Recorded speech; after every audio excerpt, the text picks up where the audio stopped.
Hello, kids. Today we are going to study a very interesting chapter and very important chapter of English grammar, chapter number 23, that is active and passive voice.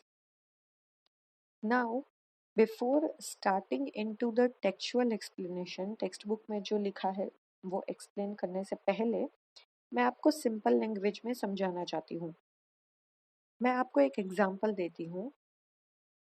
मैंने खाना खाया, ये एक sentence है। मैंने खाना खाया। खाना मेरे द्वारा खाया गया था। दोनों सेंटेंस का मीनिंग सेम है, दोनों सेंटेंस का मतलब सेम है, खाली उनका सेंटेंस फॉर्मेशन अलग है। एक में मैं कह रही हूँ मैंने खाना खाया था, दूसरे में मैं कह रही हूँ कि खाना मेरे द्वारा खाया गया था। मतलब सेम है, खाली सेंटेंस का फॉर्मेशन, वर्ड्स इधर उधर कर दिए हैं। तो वही चीज होती है एक्टिव और पैसिव में भी। जब एक्टिव वॉइस को पैसिव में करते हैं तो मीनिंग सेम रहता है, मीनिंग चेंज नहीं होता, बस उसके वर्ड्स डिफरेंट हो जाते हैं, उसका सेंटेंस फॉर्मेशन अलग हो जाता है। तो आज इस चैप्टर में हम यही पढ़ेंगे कि एक्टिव को पैसिव में कैसे करते हैं या पैसिव को एक्टिव में कैसे करते हैं। Okay, A voice is that form of verb that shows whether the subject of a verb does something or has something done to it. A transitive verb has two voices, active and passive. When an action is done by the subject of the verb, or if the subject is active, then the verb is said to be in active voice. To understand it in a better, read the example below. Here the verb are all in the active voices. Okay. Now, जब भी sentence में this is very easy to understand, आपको ये पता ही होगा subject क्या होता है। हमने ऑलरेडी सब्जेक्ट और प्रेडिकेट चैप्टर वाले में सब्जेक्ट समझ लिया। डूअर जो होता है, जो काम कर रहा होता है, वो होता है सब्जेक्ट। ठीक है, इसमें भी हमें यही बताया कि सब्जेक्ट वो होता है जो काम कर रहा होता है। तो जब सब्जेक्ट आगे हो, सब्जेक्ट हमारा आगे हो और ऑब्जेक्ट पीछे हो, तो हम उसको कहेंगे एक्टिव वॉइस। मतलब जो काम कर रहा है या जिसके बारे में सेंटेंस है वो आगे है और जो ऑब्जेक्ट है वो पीछे है, तो हो जाएगा वो active voice.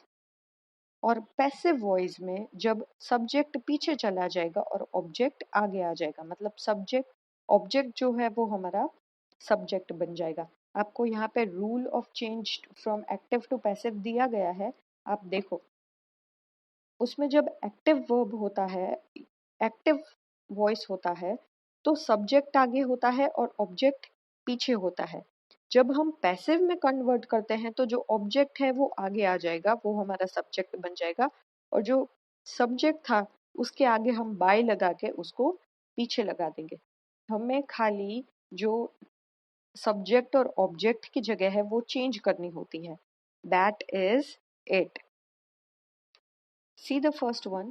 The object of the active verb becomes the subject of passive verb. Therefore, only active transitive verbs which have object are changed into passive voice. सबसे पहले हमें यह समझना पड़ेगा कि जो ट्रांजिटिव सेंटेंसेस होते हैं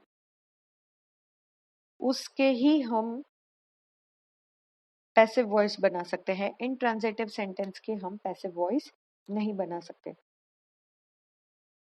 आपको एग्जाम्पल दिया गया है। First example, Ravi writes a poem. Ravi ने एक पोयम लिखी, उसमें रवि सब्जेक्ट है और पोयम जो है ऑब्जेक्ट है। जब हम पैसिव बना रहे हैं तो सबसे पहला रूल हम देखेंगे कि हमने ऑब्जेक्ट को सब्जेक्ट की जगह ले गए।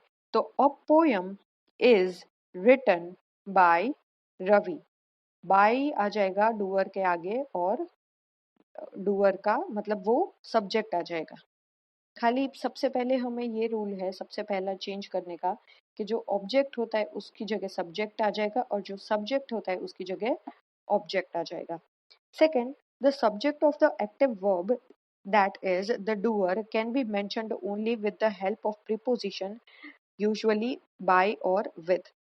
जब भी हम डूअर का नाम लिखते हैं, मतलब जब भी हम पैसिव वॉइस में चेंज करते हैं और सब्जेक्ट को पीछे ले जाते हैं, तो सब्जेक्ट के आगे हमेशा या तो बाय आएगा या फिर विथ आएगा। Third, in case the active transitive verb has two objects, there are two forms in the passive voice. अगर किसी भी सेंटेंस, किसी भी एक्टिव सेंटेंस में दो ऑब्जेक्ट हैं, तो उसमें दो तरीके से हम पैसिव वॉइस बना सकते हैं, पहले वाले को आगे लेके और दूसरे वाले को आगे लेके। सपोज, सीधे example, I gave some money to Radha, इसमें दो ऑब्जेक्ट हैं, सम मनी और राधा, तो दोनों को एक एक बार हम आगे ले सकते हैं। पहला एग्जाम्पल होगा some money was given to Radha by me, और दूसरा होगा Radha was given some money by me. अगर दो ऑब्जेक्ट होते हैं तो एक बार एक ऑब्जेक्ट आगे लेना है और फिर दूसरी बार दूसरा ऑब्जेक्ट, दो तरीके से सेंटेंस बन सकते हैं। Fourth, depending upon the tense of the active verb, an appropriate passive form of the verb be has to be used with the past participle of the active verb to get the passive form. जब भी हम कोई भी active sentence लिख रहे हैं, उसको passive बना रहे हैं, तो पैसिव वॉइस में वो हमेशा पास्ट पार्टिसिपल में हो जाएगा, मतलब पास्ट फॉर्म में चेंज हो जाएगा, जो भी वर्ब्स होंगे वो पास्ट फॉर्म में चेंज हो जाएंगे। First example, he eats an apple every day, active voice में ईट्स है, तो उसका पैसिव वॉइस में हो जाएगा इज ईटन। पास्ट पार्टिसिपल यानी वर्ब की थर्ड फॉर्म यूज होगी।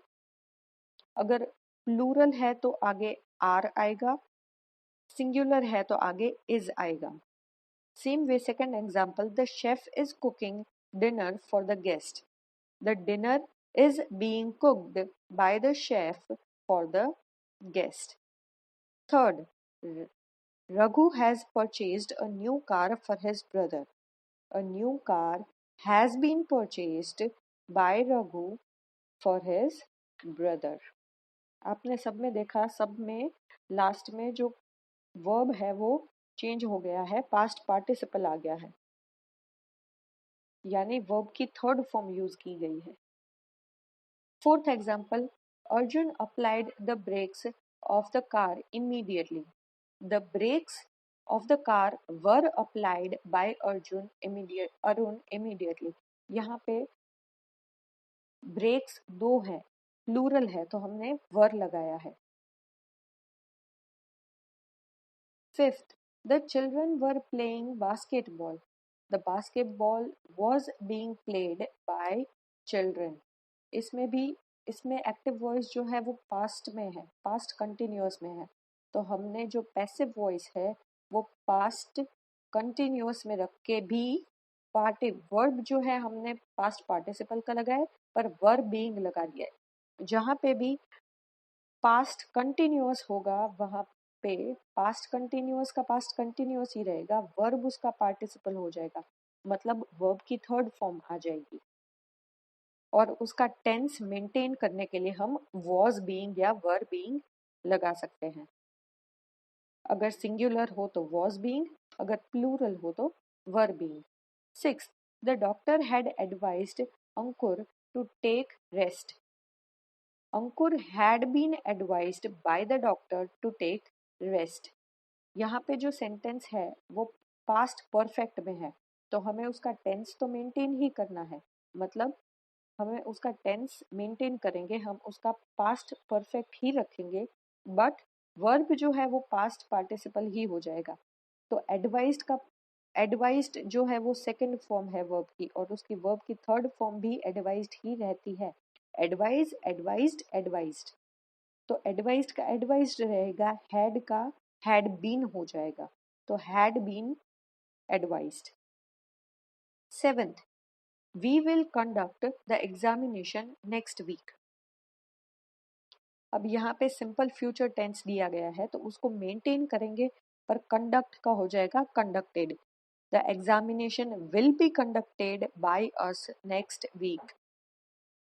एथ example, the theatre company will have distributed the free passes। ये जो सेंटेंस है वो फ्यूचर परफेक्ट में है, तो उसको हम फ्यूचर परफेक्ट में ही रखते हुए बीन लगा देंगे। The free passes will have been distributed by the theatre company. हमें टेंस चेंज नहीं करना है, हमें खाली वर्ब चेंज करना है। तो टेंस को चेंज नहीं करेंगे, हम हमेशा टेंस वही रखेंगे, वर्ब चेंज कर देंगे, पास्ट में चला जाएगा tense. This is very interesting chapter. जब आप एक्सरसाइजेस करेंगे आपको बहुत मज़ा आएगा। I hope all of you understood. Thank you.